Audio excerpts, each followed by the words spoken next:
So guys, আপনারা যারা যারা নেটওয়ার্ক মার্কেটিং কোম্পানিতে কাজ করছেন, অথবা মাল্টি লেভেল মার্কেটিং কোম্পানিতে কাজ করছেন, অথবা ডাইরেক্ট সেলিং কোম্পানিতে কাজ করছেন, দেখুন এই তিনটে জায়গায় বা এই সমস্ত কোম্পানিগুলো কখনোই কোনো রকম অ্যাড করে না। তার কারণ কি? এই প্রশ্নটা হয়তো আপনাদের মনেও এসছে। এর মূলত তিনটে কারণ থাকে। সেই তিনটে কারণ কি? সেই তিনটে কারণই আজকের ভিডিওতে আপনাদের সাথে ডিসকাস করব। তো চলুন ভিডিওটা আরম্ভ করা যাক। এখানে সবার প্রথমে যে কারণটা আসছে সেটা হলো বিজনেস স্ট্র্যাটেজি, রাইট? এই মার্কেটে আজকের ডেটে যত রকম বিজনেস চলছে সবারই কিন্তু কিছু না কিছু স্ট্র্যাটেজি রয়েছে, সেই অনুযায়ী কিন্তু তারা চলছে। ঠিক সেরকম নেটওয়ার্ক মার্কেটিং কোম্পানিগুলো কিছু বিজনেস স্ট্র্যাটেজি মেনটেন করছে। দেখুন, মার্কেটে যে সমস্ত বিজনেস চলছে তার মূলত দুটো স্ট্র্যাটেজি থাকে। একটা হলো পুল বিজনেস স্ট্র্যাটেজি, আর একটা হলো পুশ বিজনেস স্ট্র্যাটেজি, রাইট? এবার মার্কেটে যত রকম বিজনেস চলছে তারা ম্যাক্সিমামটা যেটা ফলো করছে সেটা হলো পুল বিজনেস স্ট্র্যাটেজি। পুল বিজনেস মানে যেখানে কাস্টমারদের টেনে নিয়ে আসা হয়। কিরকম ভাবে? অ্যাডভার্টাইজমেন্টের মাধ্যমে। অ্যাডভার্টাইজমেন্ট কিন্তু তাদের হচ্ছে মুখ্যম উপাদান বা মুখ্যম লক্ষ্য, যে অ্যাডভার্টাইজমেন্টটা তারা কি করে ভালো করতে পারবে বা তাদের ব্র্যান্ডিংটা কি করে ভালো করতে পারবে। তারা নিজেদের অ্যাডটাকে এমনভাবে তৈরি করবে যাতে কাস্টমারের মনে আকর্ষণ তৈরি হয় এবং কাস্টমার তাদের কাছে কিন্তু সেই প্রোডাক্টটা কিনতে চলে যায়। কিন্তু ডাইরেক্ট সেলিং যে সমস্ত কোম্পানিগুলো রয়েছে বা সেলস মার্কেটিংয়ে যে সমস্ত কোম্পানিগুলো রয়েছে তারা কিন্তু এসব অ্যাডভার্টাইজমেন্ট করে না। তারা বিশ্বাস করে, যে মেনটেন করে, সেটা হলো পুশ বিজনেস স্ট্র্যাটেজি। সেখানে কি করে তারা কাস্টমারের বাড়িতে চলে যায় বা তারা কাস্টমারের যেখানে কাস্টমার পায় সেখানে তাদের সাথে কথা বলতে লেগে যায়।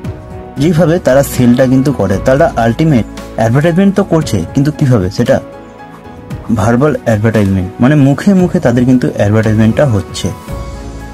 তো এই দুটো কারণেই কিন্তু কোম্পানি কোনো অ্যাডভার্টাইজমেন্ট করছে না। বা প্রথম যে কারণটা ছিল সেটা হলো বিজনেস স্ট্র্যাটেজি, সেটা হলো পুশ বিজনেস স্ট্র্যাটেজি ফলো করছে বলেই তারা কিন্তু বিজনেস সে কোনো রকম অ্যাডভার্টাইজমেন্ট করছে না।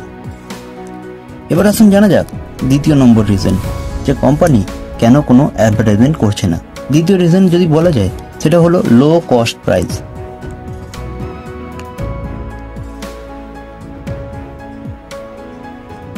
লো কস্ট প্রাইস, দেখুন আপনি মার্কেটে যত রকম প্রোডাক্ট আপনি পাচ্ছেন সেখানে আপনি একটা জিনিস যদি ফলো করেন, তাদের বিজনেস স্ট্রাকচারটা কিরকম হয়।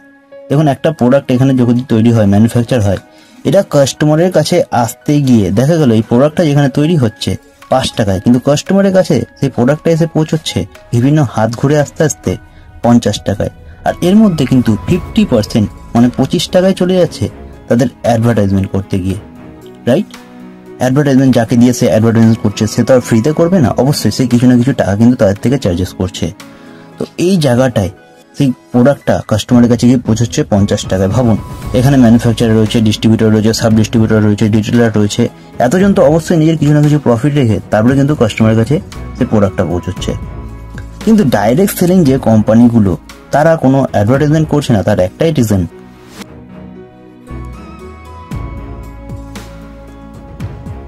এইখানে তারা প্রোডাক্ট ম্যানুফ্যাকচার করছে আর তারা নিজেদের অ্যাসোসিয়েটের মাধ্যমে ডাইরেক্ট কাস্টমারের কাছে প্রোডাক্টটা পৌঁছে দিচ্ছে। এইখানে রয়েছেন কাস্টমার। এবার এই প্রোডাক্টটা যদি ম্যানুফ্যাকচার হয় 5 টাকায়, তাহলে সেটা কাস্টমারের কাছে পৌঁছচ্ছে 10 টাকায়। আচ্ছা, কাস্টমারের তাহলে কত টাকা সেভ হলো একটু হিসাব করে দেখবেন। 40 টাকা কিন্তু একটা কাস্টমারের সেভ হলো। এটা কিন্তু জাস্ট অ্যান এক্সাম্পল, এর থেকে বেশিও হতে পারে, এর থেকে কমও হতে পারে। সেটা শুধু একটা উদাহরণ দিয়ে আপনাদের বোঝালাম যে ডাইরেক্ট সেলিং কোম্পানিগুলো কেন কোনো অ্যাড করছে না। আচ্ছা, যদি অ্যাড করতে যেত তাহলে তো এরও প্রোডাক্ট কস্ট 50 টাকা হয়ে যেত। এরপর আসা যাক 3 নম্বর কারণ, যে ডাইরেক্ট সেলিং কোম্পানিগুলো কেন কোনো অ্যাড করছে না।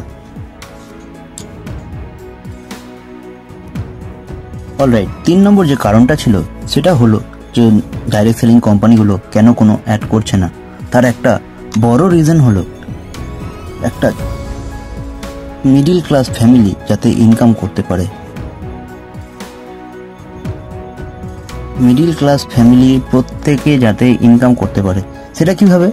দেখুন, আজকে যত বড় বড় কোম্পানি আপনারা দেখছেন তারা নিশ্চয়ই কাউকে না কাউকে দিয়ে অ্যাড করাচ্ছে। অবশ্যই হ্যাঁ, আপনি তো বলতে পারেন তারা তো তাদেরকে চাকরি করতে দিচ্ছে, তারা তো তাদেরকে ইনকাম দিচ্ছে মিডিল ক্লাস ফ্যামিলিকে।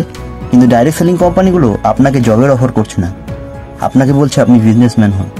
যেটা rich dad poor dad Robert T Kiyosaki তার রিচ ড্যাড পুয়ার ড্যাড বইতে বলেছেন যে আপনি যদি বড়লোক হতে চান তাহলে আপনাকে চাকরি করলে হবে না, আপনাকে বিজনেস করতে হবে।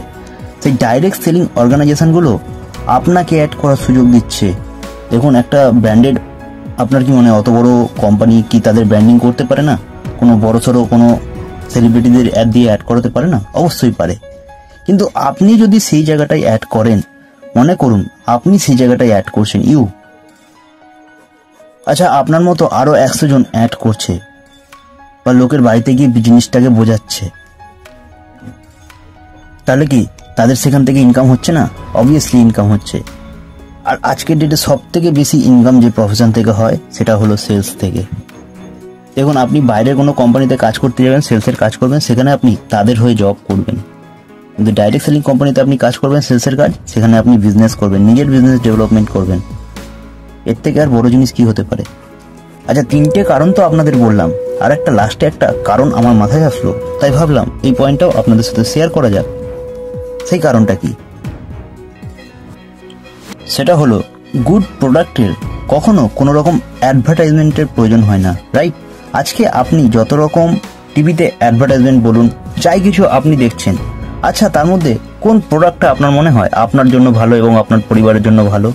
গুড প্রোডাক্ট আপনি কোথাও দেখেছেন সেখানে অ্যাডভার্টাইজমেন্ট হচ্ছে? বা আপনার পাড়ায় একজন টিচার খুব ভালো পড়ায়,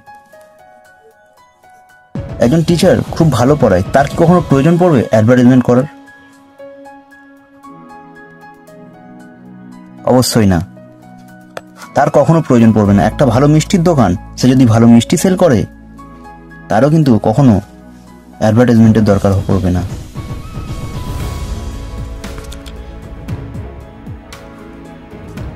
একজন